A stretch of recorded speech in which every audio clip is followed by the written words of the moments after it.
Hello, David Barron here.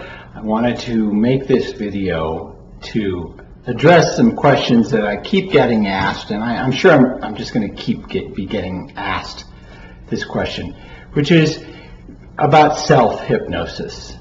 I post on hypnosis. I've been doing hypnosis for 20 years, and everyone wants to know about how to do this on themselves. It's completely understandable. Please forgive me, this might be a little long-winded and a little more detailed than you might be expecting, but I want to give you my very in-depth understanding of hypnosis and self-hypnosis. There are people who will tell you, on one hand, all hypnosis is self-hypnosis. But on the other hand, you will hear people who will say, there is no such thing as self-hypnosis. And there are reasons for people to say both of those. First of all, those who will tell you that all hypnosis is self-hypnosis, what they are saying, which I do agree with, is that to be hypnotized, you have to follow instructions. You have to agree that you will follow the instructions and do the steps. And in that sense, yourself is involved. But the people who say there is no such thing as self-hypnosis, I want to go a little deeper into that and why there is a very good reason to think that way. Let's make a division between what I'm going to call real hypnosis, where you have a third party, a hypnotist who is skilled, who you trust, whom you are willing to follow instructions, giving you hypnotic instructions. That's real hypnosis. Self-hypnosis is when you are sitting there alone in your chair, lying, reclining on your couch, and giving yourself the instructions. The difference between the two is if you're working with a hypnotist under what I'm going to call, again, real hypnosis, your hands do not have to touch the wheel of the bus, so to speak. You do not have to do the driving. The only thing that you have to do is just follow the instructions. That's it. And it can get very comfortable.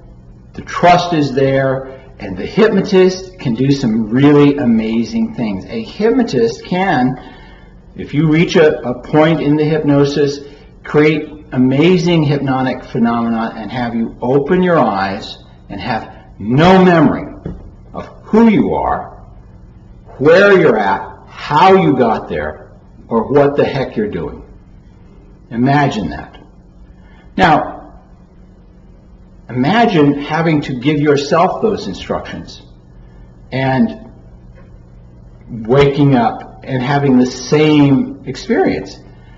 That's going to be very, very difficult because you're going to have to overcome a lot of important, you're going to have to be driving the bus, so to speak, and then agree to go in a direction that you wouldn't normally go. Complete amnesia, complete confusion, not knowing who you are, not knowing what's going on.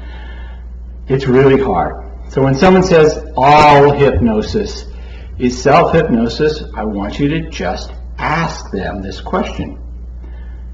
If all hypnosis is self-hypnosis, can you hypnotize yourself to forget your name, to forget where you're at, and to forget everything about what you're doing? Just ask them that. It's going to be really hard to do that. Now, I have never been able in self-hypnosis to reach a point where I don't know where I'm at or what I'm doing. I have been able to reach a point where, for a brief moment, I knew I didn't know my name. I knew that I could not think of what my name was. That was very interesting, and it's a little bit confusing, but that can be done. Now, can a person make themselves go that deep into hypnosis? My thought is maybe they can.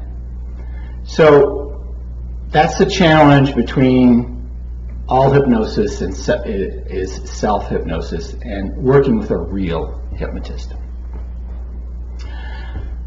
What you can do, however, is a couple of different things.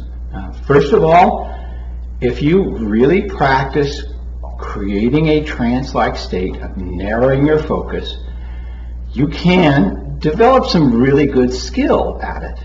And I suspect, I don't know, but I suspect that over time you can do some amazing hypnotic phenomena and maybe reach that point where you could create for yourself an alternate personality that'll go out, have a party, talk to all the people that you would want to talk to, and then come back and not remember the whole experience. Imagine that. It might be possible to do that with practice. What you can do is just, first of all, let's talk about the self-hypnosis that most people are familiar with. This is the self-hypnosis where you close your eyes and you guide yourself, you guide your awareness to, usually it's relax the body, to go deeper and deeper. Maybe you'll try hypnotic phenomena like sealing the eyes closed so they don't open even if you try. That can be done with self-hypnosis. Maybe there's paralysis of the hand. That can be done with self-hypnosis. Maybe there's even amnesia. I know that that can be done with self-hypnosis. Those are really powerful hypnotic phenomena. And you can, if you practice it long enough, do that very well. It is also possible to reach a point through your self-hypnosis where you go into that hypnotic state and you're not there anymore. You can't even give instructions. You have shut off the conscious mind to giving any instructions at all. Now that can be very useful for one reason, and that is you could have a recording, a pre-recorded tape that will start off by saying, just keep going deeper and deeper and deeper and deeper, and then play the instructions that you want to give to yourself. So that is entirely possible. In fact, knowing this and understanding this, I developed an audio CD training. It is called the Super Somnambulist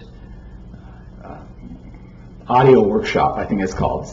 You can find it on my website, Mind Control Publishing. And the objective of this is to take you all the way to that point where, through listening to these audios, you can, if you're willing, to shut off your mind completely. And once you're able to do that, you can start to create hypnosis audios for yourself and play them back.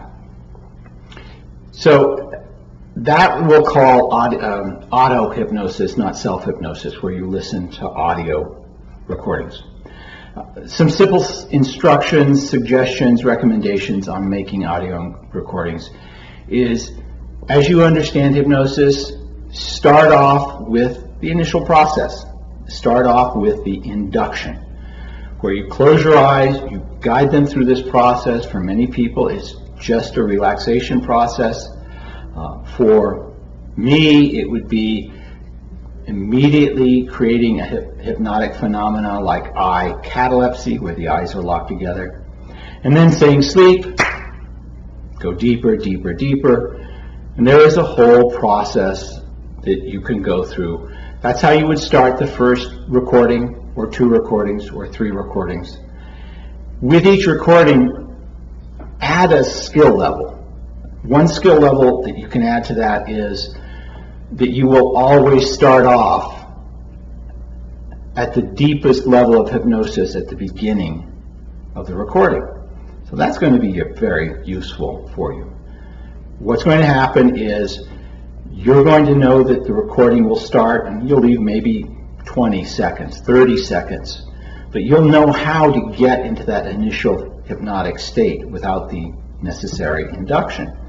So using this quality of self-hypnosis, auto-hypnosis, you'll turn on the recording, you'll close your eyes, you'll go into that hypnotic state, and the recording begins with go deeper and deeper and deeper, and just follow the instructions. Regarding the type of instructions that you give, that's entirely up to you. My recommendation is set an objective, a goal, something that you want to do, something that you want to feel. I had mentioned in one of the videos prior about Mike Tyson being hypnotized by his mentor, and that set him on a lifetime track to become a world-class athlete and a world-class boxer. It also sort of wrecked his life a little bit too, because it did require a singular focus that was a little crazy. So you can do that. If you want to be an athlete, consider all the skills an athlete would have and break them down, whatever your sport is. Maybe it's a degree of focus. Maybe it's a slowing down of time so you can react very quickly. Maybe it is exercises, skills that you can ingrain much more deeply into your physical memory. Break down the sets, the skills, the goals, the very processes of what you want to accomplish. And go ahead and make an audio recording of each one of those, and you can cycle through them if you like. My mentor, Jeffrey Stevens, he told me once that he trained himself to go into that complete deep hypnotic state for audio recordings, and he did it with a very specific process. He would make a whole bunch of audio recordings and not label what they were for or anything like that. So you could make one on your computer and just have it audio recording A, B, C, whatever. He would go deep into hypnosis where there was no conscious awareness whatsoever, and he would play that audio recording. And then he would immediately delete it, and he would have absolutely no memory of what the recording did. That's an interesting thing. He wanted his conscious mind to be totally uninvolved, so that it was not even a memory of the hypnosis session. But he knew when he was building the hypnosis session what he wanted. That is a very powerful extreme that you can go to, and I can tell you that it works. It demands a lot of focus. What I would do is, again, outline a whole bunch of different hypnosis processes that you would do, and go through them, label them, but then change the labels before you start to listen to them.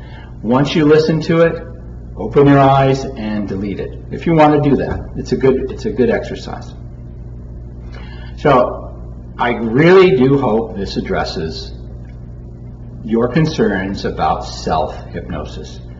There are a lot of good hypnosis products out there, a lot of good hypnosis trainings. I'm incredibly biased toward the Jeffrey Stevens hypnosis process, so I always recommend that.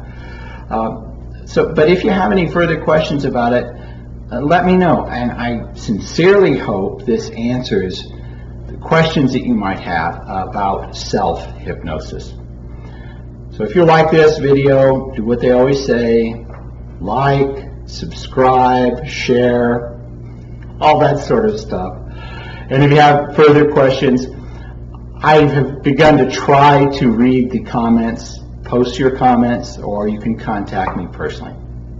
Once again, thank you very much. Bye.